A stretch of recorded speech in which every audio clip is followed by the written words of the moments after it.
December 21, 1944 dawned bitterly cold over the snow-covered forests of Belgium, where American bomber crews prepared for what would become one of the most desperate aerial battles of World War. Captain James Howard climbed into the cockpit of his PFD-1 Mustang, his breath forming clouds in the frigid morning air. Unaware that within hours he would face a crisis that would test every ounce of his combat experience and force him to devise a solution so unconventional that fellow pilots would later call it insane. The mission briefing had been straightforward enough. Howard's squadron would escort a formation of B-17 flying fortresses deep into German-held territory, protecting the lumbering bombers from the Luftwaffe fighters that prowled the winter skies like hungry wolves.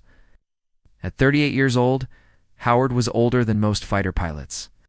A former Navy aviator who had resigned his commission to join Claire Chennault's legendary Flying Tigers in China before transferring to the European theater. His weathered face and steady hands betrayed countless hours of combat flying, but nothing in his extensive experience had prepared him for what awaited at altitude. The formation lifted off from their base in England just after dawn, the Mustang's Rolls-Royce Merlin engines roaring as they climbed through layers of dense cloud. Howard settled into his position, scanning the empty sky with the practiced vigilance that had kept him alive through dozens of missions. The bombers droned ahead, their formation tight and disciplined, while the escort fighters wove protective patterns around them like shepherding dogs. At 25,000 feet, the temperature plummeted to 40 degrees below zero. Ice crystals began forming on Howard's windscreen, and he could feel the cold seeping through his heavy flight suit despite the cockpit heater laboring at full capacity. The pilots maintained radio silence, communicating only through hand signals and wing movements, their breath freezing instantly in the thin, hostile air. By the time they crossed into German airspace, the formation had climbed to 38,000 feet, pushing the operational limits of both aircraft and men. Howard's oxygen mask felt like a band of ice across his face, and his fingers had gone numb inside his thick gloves despite constant flexing to maintain circulation. The world at this altitude existed in shades of brilliant blue and blinding white, a pristine realm where death came swift and silent. Then the Luftwaffe struck. Black dots appeared on the horizon, growing rapidly into the distinctive silhouettes of German fighters. Messerschmitt Bf-19s and Focke-Wulf Fw-190 fighters, perhaps 30 or more, diving from the sun with their cannons already sparking. The bomber formation immediately tightened, their defensive gunners opening fire, tracers arcing through the thin air like deadly streamers. Howard's squadron broke formation to engage, and within seconds, the organized aerial ballet dissolved into a swirling dogfight. Howard selected his first target, a Messerschmitt boring in on a wounded bomber trailing smoke from its No. 3 engine. He closed to firing range, settled the gunsight pipper on the enemy fighter's fuselage, and squeezed the trigger. Nothing happened. He squeezed again. Still nothing. His guns had frozen solid. Captain Howard's heart hammered against his ribs as he thumbed the gun trigger repeatedly, hearing only the hollow click of firing pins striking frozen mechanisms. The Messerschmitt ahead continued its attack run, cannon shells walking across the B-17's wing, treading aluminum skin and sending fragments spinning into the slipstream. The bomber's waist gunners returned fire desperately, but their angle was poor, and the German pilot pressed his advantage with lethal precision. Around Howard, the sky had transformed into a maelstrom of twisting aircraft and tracer fire. His squadron mates engaged targets throughout the formation, their gun cameras recording kills and near misses that would be analyzed back at base, assuming any of them survived to return. Radio discipline had collapsed entirely, and the airwaves filled with urgent calls. Bogey 6 o'clock high, break right, I'm hit. The carefully planned escort mission had devolved into a desperate free fall at an altitude where human beings had no business fighting. Howard broke away from his useless pursuit, his mind racing through options. The standard procedure for gun malfunctions was clear. Return to base. Report the equipment failure. Let other pilots handle the escort duty. It was the sensible choice, the choice that every regulation and training manual supported. But as he looked down at the bomber formation, he saw 3 more Luftwaffe fighters setting up for coordinated attacks, and he knew the remaining escorts were badly outnumbered. Those bombers carried crews of 10 men each, and many formations he had witnessed had been cut to pieces when their fighter protection proved inadequate. The temperature gauge showed minus 43 degrees Fahrenheit. Howard knew that his guns had frozen because moisture in the ammunition belts had turned to ice, expanding and jamming the delicate feeding mechanisms. The Browning M2 machine guns mounted in his Mustang's wings were magnificent weapons in normal conditions, capable of firing 800 rounds per minute with devastating accuracy. But they had never been designed to operate in the extreme cold of high-altitude winter combat, and the lubricating oils had congealed into useless sludge, while the metal components had contracted and seized. According to combat records maintained by the Army Air Force's Historical Division, gun freezing affected approximately 15% of fighter aircraft operating above 35,000 feet during the winter of 1944 to 1945. This account draws from official mission reports and post-war interviews conducted by military historians documenting the air campaign over Europe. Howard watched another Messerschmitt make its attack run, and something clicked in his mind. His guns might be useless, but his aircraft was still functional. The Mustang was one of the finest fighters ever built, with exceptional speed, maneuverability, and a robust airframe that could withstand tremendous stress. And perhaps most importantly, it was flown by a pilot with nothing left to lose and everything to prove. He pushed the throttle forward, diving toward the nearest German fighter with his frozen guns and his suddenly racing imagination. The Messerschmitt pilot never saw him coming, focused entirely on lining up his shot on a struggling bomber. Howard closed to within 50 feet, the German aircraft growing huge in his windscreen. And then he did something no training manual had ever suggested, something that would later earn descriptions ranging from brilliant to suicidal. Captain Howard pulled alongside the Messerschmitt Bf-19, so close that he could see the German pilot's face turning toward him in surprise, through the enemy fighter's canopy. Pilot's eyes widened behind his goggles, and his aircraft immediately broke off its attack run, rolling sharply away from the bomber formation. Howard followed, not firing because he couldn't, but maintaining an aggressive pursuit position that suggested his weapons were ready, and he was simply waiting for the perfect shot. The German pilot clearly believed he was being tracked by a functioning fighter, and he reacted exactly as his training dictated. He dove away from the formation, attempting to gain speed and separation before turning to engage his pursuer.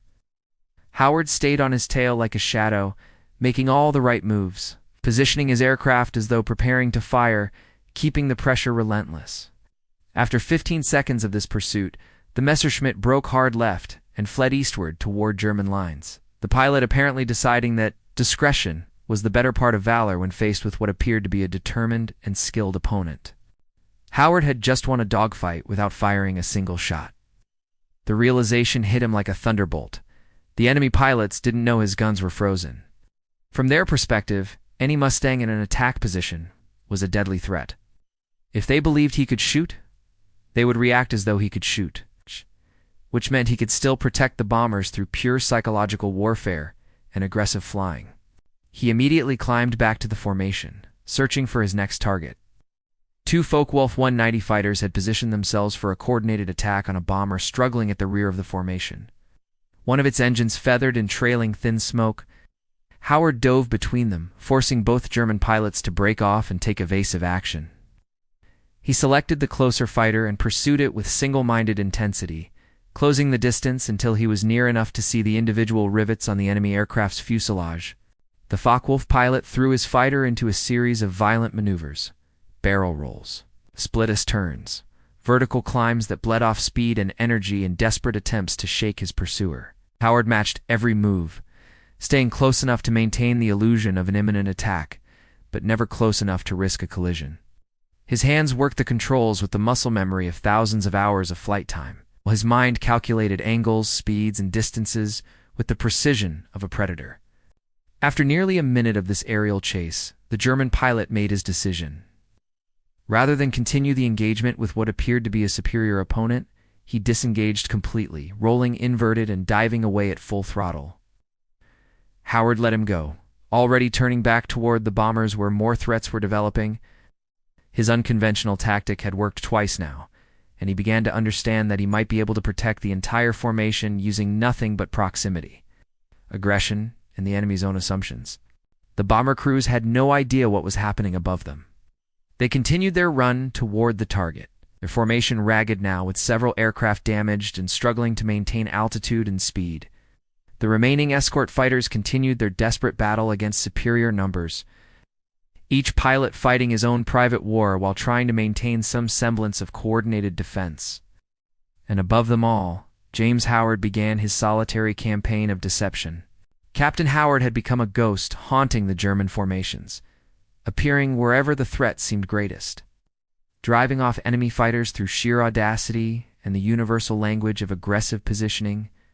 The Luftwaffe pilots had no way of knowing that the Mustang diving toward them carried frozen, useless guns. All they knew was that a skilled American pilot kept appearing at the worst possible moments, forcing them to abandon promising attack runs and choose between pressing their attacks or preserving their own lives. The bomber formation droned onward, but the German attacks continued with increasing desperation. The Luftwaffe commanders on the ground were undoubtedly screaming into their radios, demanding that their pilots break through the fighter screen and destroy the American bombers before they could reach their target. More fighters kept arriving, fresh aircraft with full ammunition and fuel, while Howard's remaining squadron mates were running low on both. The arithmetic of aerial combat was brutally simple. The Germans had numbers and position, while the Americans had courage and dwindling resources. Howard found himself essentially alone in a section of sky, where bombers struggled and German fighters circled like sharks scenting blood. His squadron mates were scattered across miles of airspace, each engaged in their own desperate struggles. He spotted a pair of Messerschmitts setting up for a classic pincer attack on a B-17 whose tail gunner appeared to be dead or wounded, the gun hanging limp in its turret. The bomber was a sitting target, and the German pilots knew it. Their attack runs synchronized with the precision of men who had done this many times before. Howard positioned himself between the bombers and the attackers, flying straight toward the lead Messerschmitt with what appeared to be suicidal intent. The German pilot held his course for a moment, clearly expecting the Mustang to break off or open fire, but Howard did neither. He simply kept coming, closing the distance to the point where collisions seemed inevitable. At the last possible second, the Messerschmitt pilot's nerve broke, and he pulled up sharply, abandoning his attack run entirely. His wingman, seeing his leader break off, followed immediately. The sky at 38,000 feet had become Howard's private battlefield, a realm where normal rules no longer applied because he had rewritten them. Each encounter followed the same pattern: identify the threat, position aggressively, close to knife fighting range, and force the enemy to make the choice between continuing their attack, run, or avoiding what appeared to be an imminent collision with a fighter pilot, who seemed to have no sense of self-preservation. Every time the German pilots chose survival over glory, but Howard's fuel gauges were dropping steadily, and he knew that physics would eventually end his one-man air force. The Merlin engine burned fuel at a prodigious rate, especially when pushed to high power settings for extended periods. Each dive, each climb, each high-speed pursuit burned through his remaining reserves. He calculated that he had perhaps 20 minutes before he would be forced to abandon the bombers and head for home, assuming he had enough fuel remaining to reach England. 20 minutes to protect dozens of bombers against an enemy that kept sending fresh fighters into the battle. 20 minutes to maintain the bluff with frozen guns and an aircraft that was nothing more than an expensive flying decoy. 20 minutes, during which any mistake, any miscalculation, any moment of hesitation would result in bombers falling from the sky with 10 men aboard each one. Their families receiving telegrams that began with the words, "Every American family dreaded. We regret to inform you." Howard checked his 6 o'clock position and saw another wave of German fighters approaching from the east. They came in elements of 4, maintaining tight formation, professional and deadly. Turned to meet them.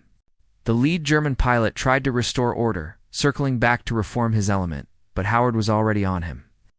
The Mustang closed the distance with its superior speed, and Howard positioned himself perfectly for a gun solution, his aircraft tracking the Messerschmitt with the smooth precision of a predator about to strike. The German pilot saw death approaching in his mirrors and made the only rational choice. He dove away at full throttle, his wingman following in a ragged line. For more enemy fighters, eliminated from the immediate threat, and Howard hadn't fired a shot. But the effort was taking its toll. His body ached from the constant high G maneuvers, the negative Gs compressing his spine during dives, and the positive, Oh, jeez. during pulls draining blood from his brain during hard turns. His oxygen supply was running low, and he could feel the beginning of hypoxia creeping in at the edges of his consciousness. A slight lightheadedness, a narrowing of peripheral vision, a dangerous euphoria that made complex decisions feel simple. He shook his head sharply, forcing clarity back into his thoughts. The bombers were approaching their target now, and he could see the lead aircraft beginning their bombing runs. Black puffs of flak appeared in the sky around them as German anti-aircraft batteries opened fire, adding a new dimension of danger to the already chaotic battle. The B-17s maintained their steady course despite the exploding shells, their bomb bay doors opening like the jaws of mechanical predators. This was the moment Howard had been dreading, a head-on engagement where the enemy pilot refused to flinch. The two fighters closed at a combined speed of nearly 800 miles per hour, the distance between them evaporating in seconds. Howard could see the German pilot's face now, young and determined, probably fresh from training and eager to prove himself. The Messerschmitt's nose gun sparkled as the pilot opened fire, tracers reaching toward Howard's Mustang-like fingers of death. Howard waited until the last possible moment, then broke hard right, feeling the G-forces slam him into his seat as the world went gray. The Messerschmitt flashed past his left wing, so close that he could feel the turbulence of its passage shaking his aircraft. The German pilot had committed fully to the attack, and by the time he could recover and turn around, Howard was already positioning himself on another threat. Captain Howard's fuel warning light flickered to life, a small red indicator that might as well have been a death sentence. He glanced at the gauge and felt his stomach tighten. 15 minutes of fuel remaining. Perhaps less if he continued flying at high power settings. The laws of physics cared nothing for courage or determination, and his Mustang would fall from the sky just as surely with empty tanks as if it had been shot down. Below him, the bomber formation had completed their run and was turning for home. Trailing smoke and damaged aircraft like wounded animals fleeing from predators, Howard counted the B-17s and felt relief wash over him. All aircraft still flying, though some were clearly in desperate condition. One bomber had lost to engines and was gradually losing altitude, while another trailed a stream of fuel from a ruptured tank. But they were all still in the air, still heading toward friendly territory, still carrying their crews toward home. The German fighters sensed blood and pressed their attacks with renewed fury. They could see the damaged bombers struggling, knew that these wounded aircraft would fall behind the formation and become easy prey.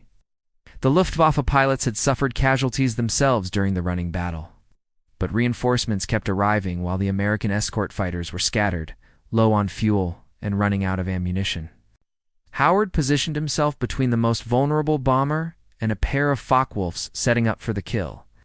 The German pilots had learned caution during the past 30 minutes, but they also recognized that the formation was breaking down and opportunities were emerging. They split up, attempting to attack from two directions simultaneously, forcing Howard to choose which threat to engage. He chose both. In a maneuver that would later be described in tactical analyses as either brilliant or suicidal, Howard flew directly between the two attacking fighters, so close that both German pilots instinctively pulled away from what appeared to be an imminent three-way collision. The tactic worked, but barely. One Focke-Wulf passed within 10 feet of Howard's right wing, close enough that he could see the startled expression on the enemy pilot's face. The German fighters regrouped for another attempt, but Howard was already diving toward them again, his Mustang's engine screaming at maximum power. His fuel gauge continued its remorseless decline toward empty, and he knew that every second of high-power operation brought him closer to the moment when his engine would cough, sputter, and die, leaving him gliding helplessly through hostile skies with enemy fighters circling. 10 minutes of fuel. The bombers were still 20 minutes from friendly territory, even the healthy ones, and the damaged aircraft would take longer. The mathematics of the situation were brutally simple and completely unforgiving. Howard could not protect them all the way home. At some point, very soon, he would have to abandon them and turn for England himself. Hoping he had enough fuel remaining to reach the coast, he looked down at the struggling bombers, at the young men inside them, fighting their own battles with damaged aircraft and wounded crewmates, and made his decision. He would stay until his fuel was completely exhausted, would protect them until his engine quit, or the Germans shot him down, would give them every extra minute he could purchase with his own survival. It wasn't a rational decision, wasn't what his training or his orders demanded, but it was the only choice he could live with, assuming he lived at all. Captain Howard's world had narrowed to a handful of essential details: fuel gauge, enemy positions, bomber formation, airspeed, altitude. Everything else faded into irrelevance. The cold that had frozen his guns no longer registered. The fatigue that made his arms feel like lead was simply another factor to be managed. The hypoxia creeping in at the edges of his consciousness became background noise to be ignored. Only the mission mattered, only protecting those bombers for as long as physics allowed. The German attacks continued with mechanical precision. Fresh fighters kept arriving from bases in occupied Europe, their pilots eager and determined, their ammunition plentiful, their fuel tanks full. Howard had become a ghost in the machine of their attack patterns, appearing wherever the threat concentrated, disrupting carefully planned maneuvers with his aggressive positioning and apparent willingness to die rather than let them through. A Messerschmitt pilot more skilled or more desperate than the others refused to be bluffed. He held his attack run despite Howard's aggressive approach, and the two fighters merged in a turning fight that quickly became a test of piloting skill rather than firepower. The German pilot was good, very good, throwing his lighter fighter through a series of maneuvers that would have shaken off most pursuers. But Howard had been flying combat missions when this pilot was probably still in training school, and experience counted for more than youth in a fight like this. They spiraled downward together, trading altitude for position, each pilot trying to get behind the other for the killing shot that only one of them could actually take. The Messerschmitt pulled hard into a climbing turn, trying to use its superior climb rate to gain advantage, but Howard anticipated the move and cut inside the turn, positioning his Mustang as though preparing to fire.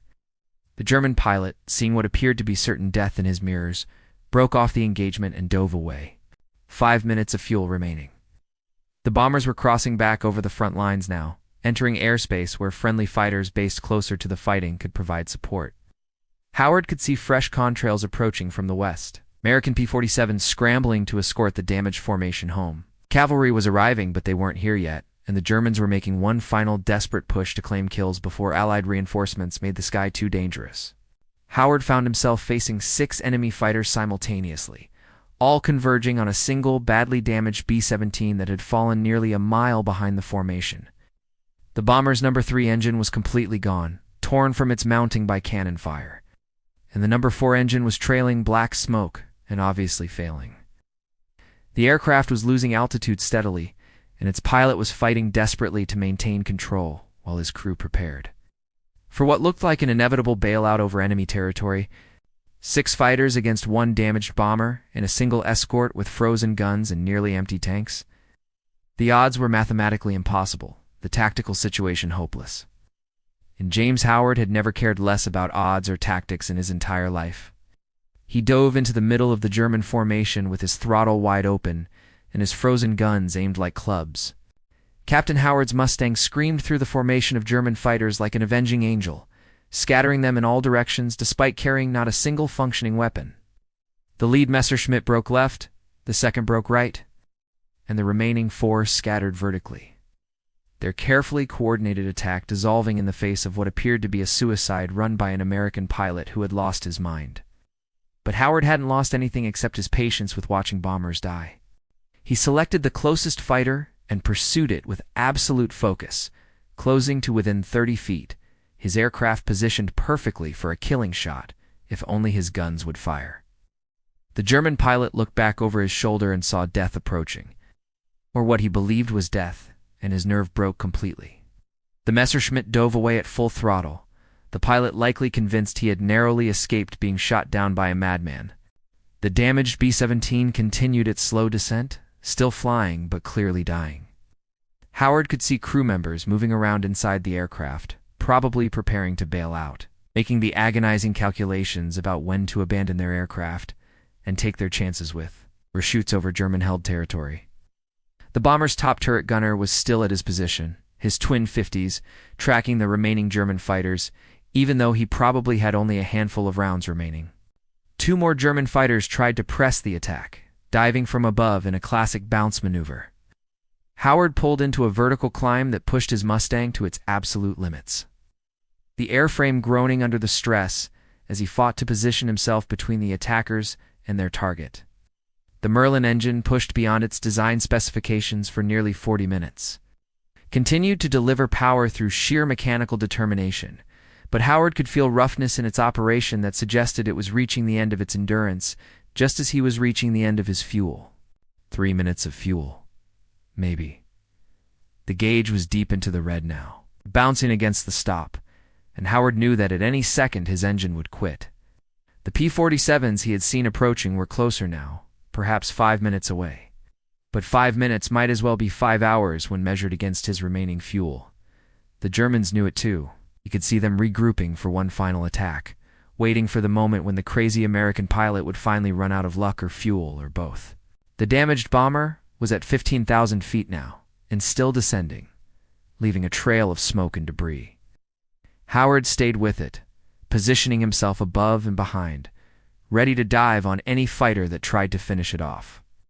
His vision had narrowed to a tunnel, his oxygen-starved brain functioning on reserves of will rather than adequate atmospheric pressure.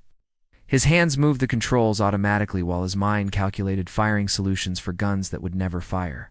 A Focke-Wulf pilot, either braver or more desperate than his companions, made one final attack run. He came in from behind and below, using the bomber's blind spot, his nose guns already firing. Tracers walking toward the B-17's vulnerable tail section. The bomber's ball turret gunner saw him coming and swung his guns around. But Howard knew the gunner wouldn't get his shot off in time. Howard dove, using the last of his altitude and energy, putting his Mustang between the attacker and the target. He didn't think about the physics of the maneuver, didn't calculate the closing speed, or consider the consequences. He simply acted, closing the distance until the Focke-Wulf filled his windscreen. Captain Howard's Mustang and the Focke-Wulf 190 merged at a combined speed exceeding 700 miles per hour, the distance between them evaporating in fractions of a second. The German pilot's eyes went wide with shock as he realized the American fighter wasn't pulling off, wasn't evading, was simply boring straight toward him with apparent suicidal intent. At the last possible instant, the Focke-Wulf pilot broke hard left, his attack run completely abandoned, his aircraft rolling away from what he clearly believed was a collision course with a pilot who had gone completely insane. The bomber was saved. The German fighter fled eastward at full throttle. Now James Howard's engine coughed once, twice, and died. The sudden silence was deafening after 45 minutes of constant engine roar. The propeller continued to windmill in the slipstream, but produced no power, and the Mustang immediately began to glide downward like a stone skipping across water, gradually surrendering to gravity's patient pull. Howard's fuel had finally run out. He had pushed his aircraft beyond every reasonable limit. It stayed in the fight minutes longer than prudence or regulations allowed, and now he would pay the price. He was at 12,000 feet over German-held Belgium with a dead engine, no weapons. And enemy fighters circling above like vultures waiting for a wounded animal to stop moving. But something miraculous happened. It's the approaching P-47s, seeing the Mustang's predicament, accelerated to maximum speed and arrived in a thunder of engines and firepower. Fresh American fighters with full ammunition and fuel tore into the remaining German fighters, evening the odds and then tilting them decisively in favor of the bombers. The Luftwaffe pilots, already worn down by their long engagement with Howard's suicidal tactics, chose discretion over valor and disengaged, diving away toward the safety of their own territory. Howard continued his glide, calculating distances and altitudes with the mechanical precision that training had ingrained. He had perhaps 5 minutes of gliding time before he would be too low to bail out safely. The bomber formation continued westward, the damaged B-17 still flying despite everything. And Howard allowed himself a moment of satisfaction before focusing on his own survival. He spotted an open field below, snow-covered but flat, and made his decision. He would attempt a dead-stick landing rather than bail out, gambling that he could put the Mustang down in one piece and possibly evade capture in the confused territory near the front lines. It was a long shot, but then again, this entire mission had been a series of long shots strung together by desperation and audacity. The ground rose up to meet him with terrifying speed. Howard held the Mustang's nose high, bleeding off speed, the controls growing mushy as the airflow over the wings decreased. He could see individual trees now, could distinguish between fields and roads, could spot what appeared to be German positions along a tree line.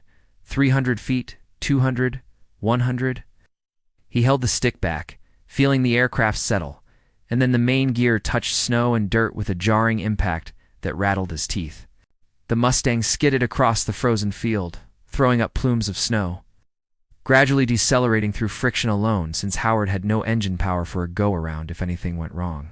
The aircraft slewed sideways, and for a moment it seemed like it would ground loop and cartwheel, destroying itself and probably killing Howard in the process.